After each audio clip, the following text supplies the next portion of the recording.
俺の財宝か。欲しけりゃくれてやる。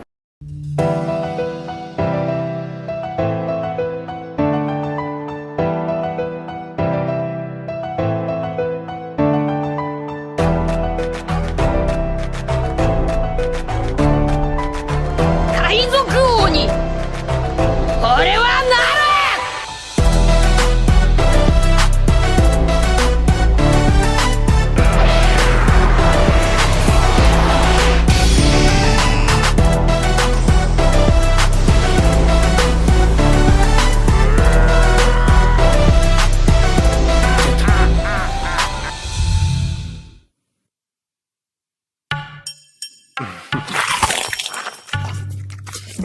Eh ben, ça a l'air d'avoir une sacrée fin de loup.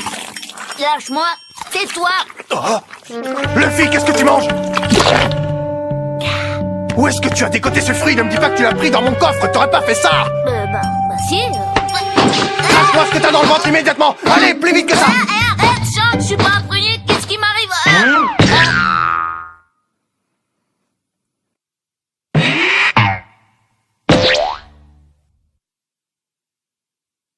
Oh ben ça alors. Ce que tu as dans l'estomac, c'est le fruit du gomme-gomme, un des fameux fruits du démon. Celui qui le mange devient un homme élastique. Ça veut aussi dire que tu ne pourras plus jamais nager de ta vie. C'est une blague. Pas du tout, je suis très sérieux. Quel neuneu, je te jure.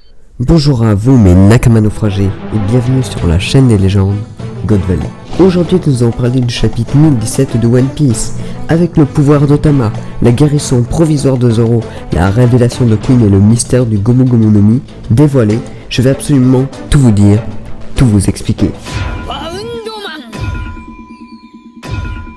Oh. 武装色の覇気をまとうことで皮膚を硬くしゴムの張力をも増したというわけか。それだけじゃねえ。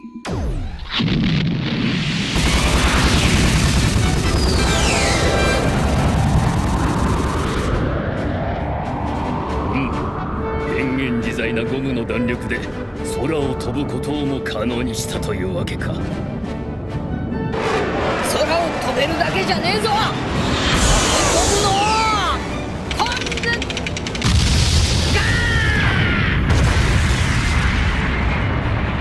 なるほど。武装色で強化したゴムの弾力を一気に押し出してパワーに変えるか。ああ。バウンドマン。弾む男とは言えて妙だ。Donc pensez à vous abonner avec la cloche des notifications pour me soutenir dans mon travail et soutenir le film et lâchez votre gros pouce bleu en dessous de cette vidéo. Et c'est parti pour la preview.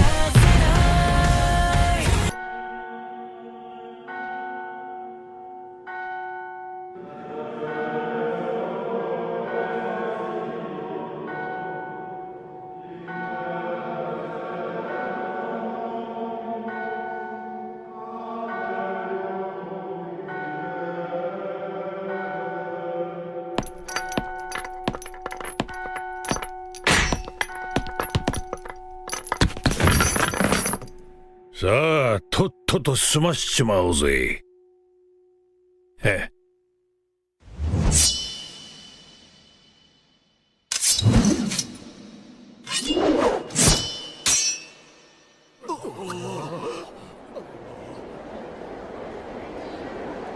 おい、海賊王！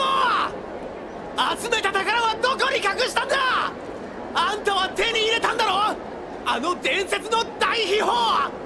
あの一つなぎの大秘宝ワンピースをよ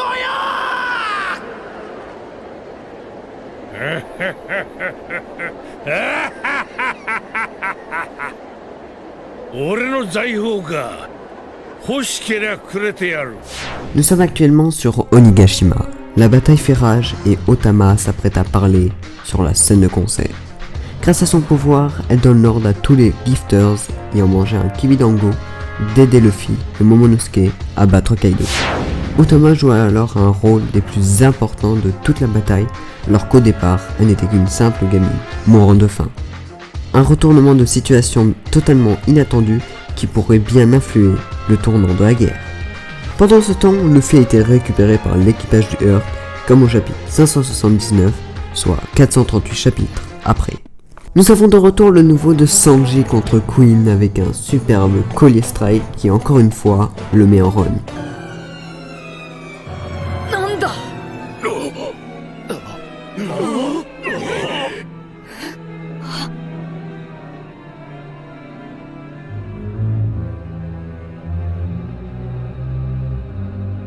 そうだ嘘だろ。思い出した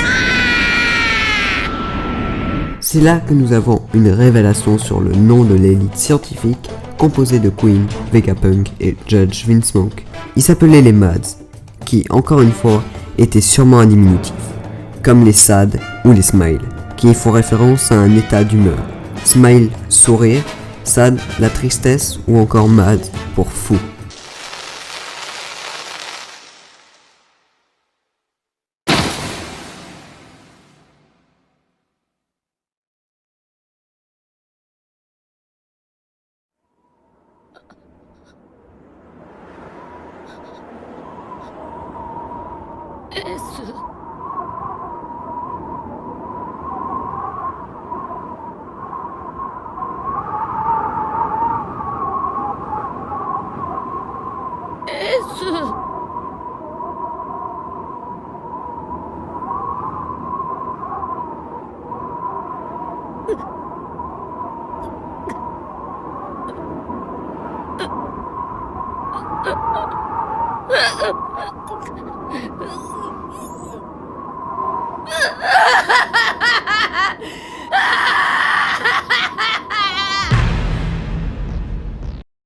On découvre également la forme hybride de Queen, qui, on va pas se le cacher, ressemble plus à un lézard écrasé qu'à un brachiosaure.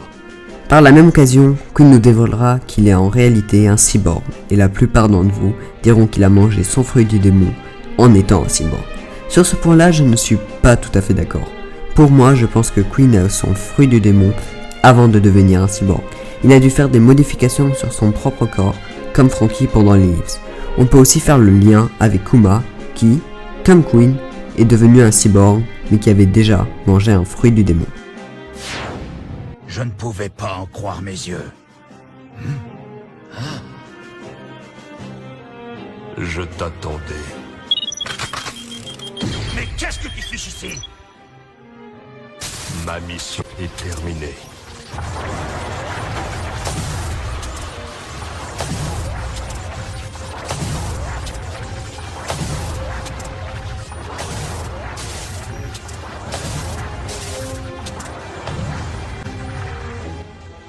Toujours pas rétabli de ce combat contre les Yonko, Zoro va encore une fois être soumis à un dilemme. D'après ce que l'on sait, les Ming seraient un médicament capable de le rétablir en un instant, avec comme contrepartie une douleur qui sera multipliée après l'estompation du médicament.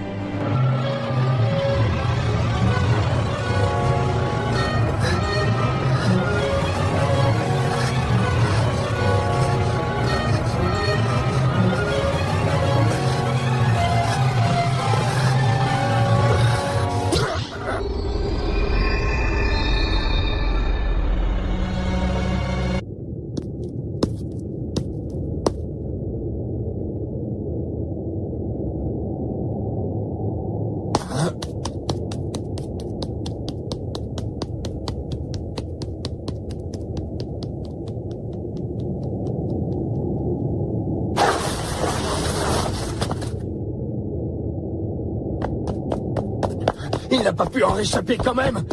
Bon sang, mais où est-il? Oh, il est là. Oh, tu m'as fichu une de ces trouilles. Tiens. Mais où est le grand corsaire? Hein?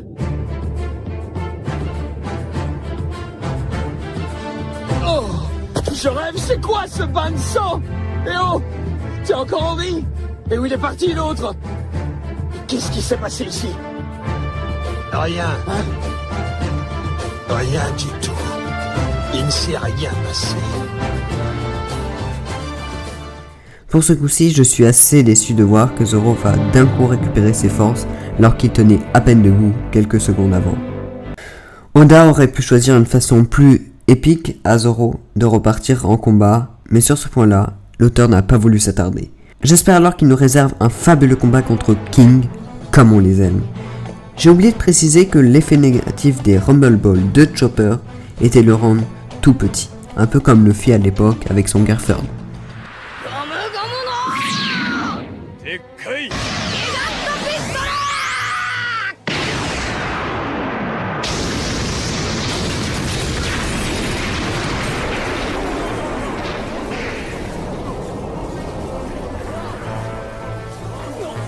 んだあれは。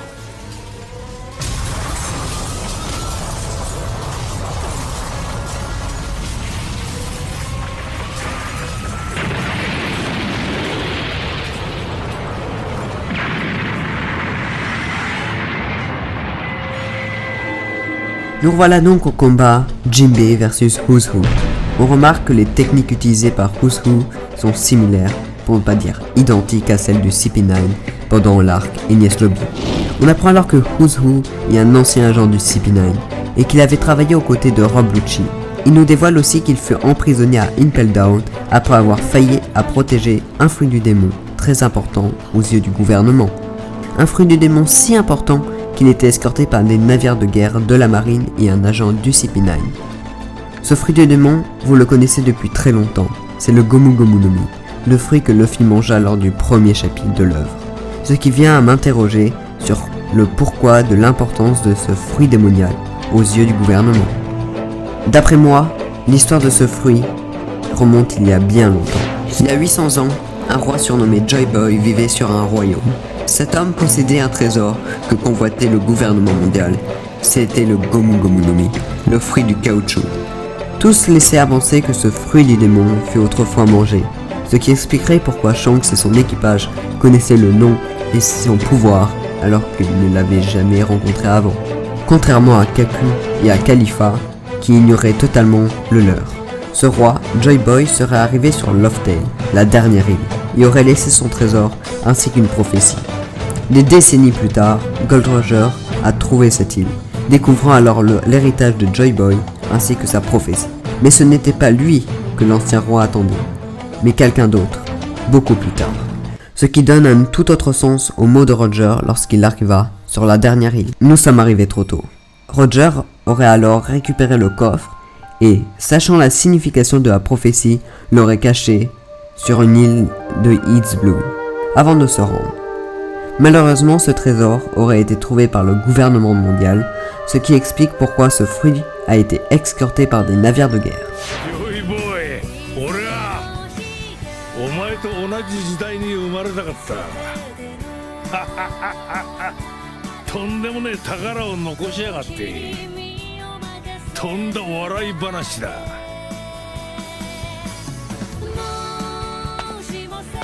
Le gouvernement devait sûrement avoir connaissance de cette prophétie, mais heureusement, Shanks, qui avait sûrement été mis au courant au sujet de la prophétie par Roger, alla le récupérer des mains de la marine et le ramena sur la petite mer d'East Blue. Ce qui explique pourquoi Shanks est resté si longtemps sur East Blue. Il devait savoir que Roger l'avait caché sur une île sur sa mer natale. Le hasard a fait que Luffy mange ce fruit du démon qui lui était destiné. Shanks avait sûrement prévu de lui remettre avant son départ sur Grand Line. De même pour son chapeau, il lui aurait remis tout ce qui lui restait de Roger, agissant alors comme un messager de la volonté de Joy Boy et unique lien entre Roger et Monkey D. Luffy. Bon mes chers Nakama, encore une fois, je ne vous remercierai jamais assez pour tout votre soutien, notamment à ceux qui s'abonnent avec les notifications, ceux qui likent, ceux qui partagent, ceux qui commentent en donnant leur avis et leurs conseils. Je vous dis à très bientôt pour de nouvelles vidéos sur la chaîne des légendes. Allez, sayonara, au revoir.